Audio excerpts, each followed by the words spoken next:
আসসালামু আলাইকুম রহমতুল্লাহ। প্রিয় বন্ধুরা, চাঞ্চল্যকর একটি তথ্য। আজমিকে হত্যার পরামর্শ দিয়েছিলেন হাসিনা। এইচআরডব্লিউ একটি প্রতিবেদন।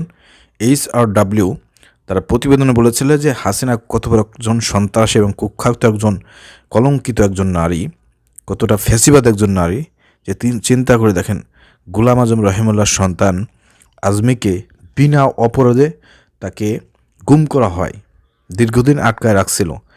তো গুম করার মাঝে তাকে হত্যার পরামর্শ দিয়েছিলেন হাসিনা, যে একে বাঁচায় রাখার দরকার নাই, একে হত্যা করে দেন। কিন্তু আল্লাহ রহমত, আল্লাহ তার হায়াত রেখেছেন, এই জন্য তিনি দীর্ঘ বছর ধরে তিনি আপনার গুম থাকার পরেও তিনি বেঁচে আছেন। এখন এই বাংলা মাটিতে তিনি ওপেনে ঘোরাফেরা করতেছেন, এই বাংলাদেশের মাটিতে তিনি শ্বাস প্রশ্বাস নিচ্ছেন। এটা আল্লাহ রাব্বুল আলামিনের একটা কুদরতি একটা নিয়ামত। আর হাসিনা, যে হাসিনা দাম্ভিকতা দেখিয়েছে, ক্ষমতার বড়াই দেখিয়েছে, অপব্যবহার করেছে, মানুষের জুলুম করেছে, নির্যাতন করেছে, সেই জালেমকে আল্লাহ এই দেশ ছাড়া করেছে। এদেশের মাটি, বায়ু, পানি, নিঃশ্বাস প্রশ্বাস সব কিছু থেকে তাকে আজকে বঞ্চিত করেছে। এইটা থেকে শিক্ষা গ্রহণ করতে হবে। হাসিনার মতন স্বৈরাচার যারা হতে চাবেন, আপনাদেরকে শিক্ষা গ্রহণ করতে হবে। প্রিয় দর্শক, আপনারা দেখতে পাচ্ছেন নিউজটি করেছে বাংলা এডিশন, সাংবাদিক ইলিয়াস হোসেন ভাইয়ের যে নিউজ পোর্টাল বাংলা এডিশন, তারা নিউজটি করেছে যে আজমিকে হত্যার পরামর্শ দিয়েছিলেন হাসিনা। আমরা একটু বিস্তারিত বিষয়টা আপনাদের সামনে তুলে ধরব। যারা ভিডিওটি ওপেন করেছেন, দেখতেছেন, ভিডিওটি শেয়ার করে সবাইকে দেখার সুযোগ করে দেবেন।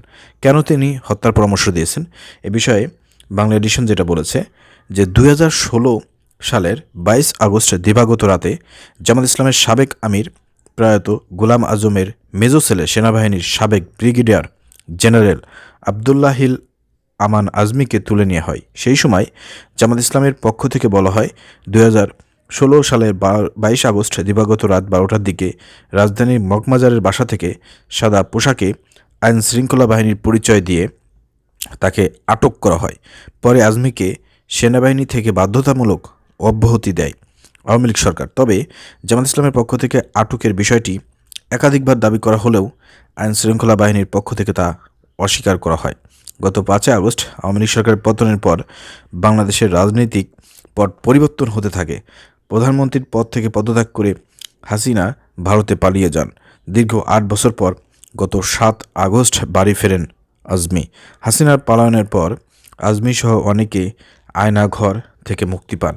গোলাম আজমের মেজো ছেলেকে হাসিনা সরাসরি গুম খুনের নির্দেশ দিয়েছিলেন বলে প্রমাণ পেয়েছে আন্তর্জাতিক মানবাধিকার সংস্থা হিউম্যান রাইটস ওয়াচ এইচআরডব্লিউ। সোমবার এইচআরডব্লিউ প্রকাশিত after the monsoon revolution a roadmap to lasting security sector reform in Bangladesh শীর্ষক প্রতিবেদনে এই তথ্য জানানো হয়েছে।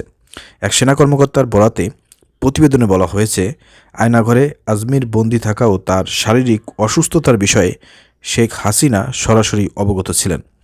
আজম ফেলো মিলিটারি অফিসার হওয়া তার মুক্তির বিষয়ে বারবার শেখ হাসিনার কাছে অনুমতি চেয়েছিলেন, কিন্তু প্রতিবারই তিনি তা প্রত্যাখ্যান করেছিলেন। এক পর্যায়ে শেখ হাসিনা আজমিকে হত্যার পরামর্শ দেন। কতটা ভয় পাইতেন এই খুনি হাসিনা, আজমিকে কতটা ভয় পাইতেন যে শেষ পর্যন্ত তাকে হত্যার পরামর্শ দিয়েছিলেন।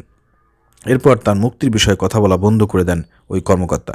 একজন কর্মকর্তা, যেহেতু আজমি সাহেব একজন কর্মকর্তা ছিলেন সেনাবাহিনীর, তাকে মুক্তির বিষয়ে হাসিনার কাছে বারবার তিনি দরখাস্ত করতেন। তো এটা হাসিনা ভালো লাগতো না, এই জন্য তিনি বলেছেন যে মুক্তি দেওয়া হবে না, তাকে হত্যা করে ফেলান। তো এটা শোনার পরে কর্মকর্তা কী করবে?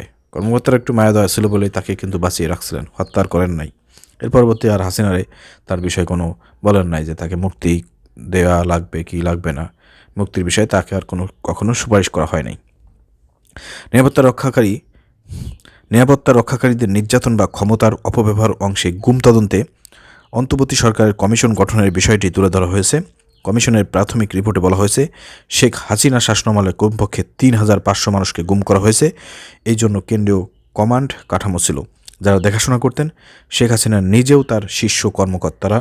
এই তালিকা অন্যতম ব্যক্তিরা হলেন major general Tariq Ahmed Siddique, major general Ziaul Hasan, পুলিশের সিনিয়র কর্মকর্তা মনিরুল ইসলাম এবং মোহাম্মদ হারুন আর রশিদ।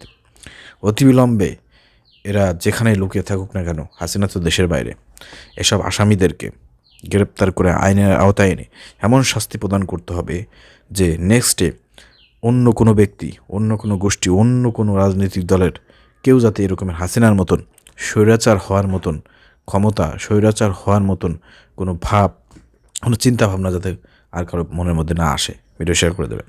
আসসালামু আলাইকুম রহমতুল্লাহ।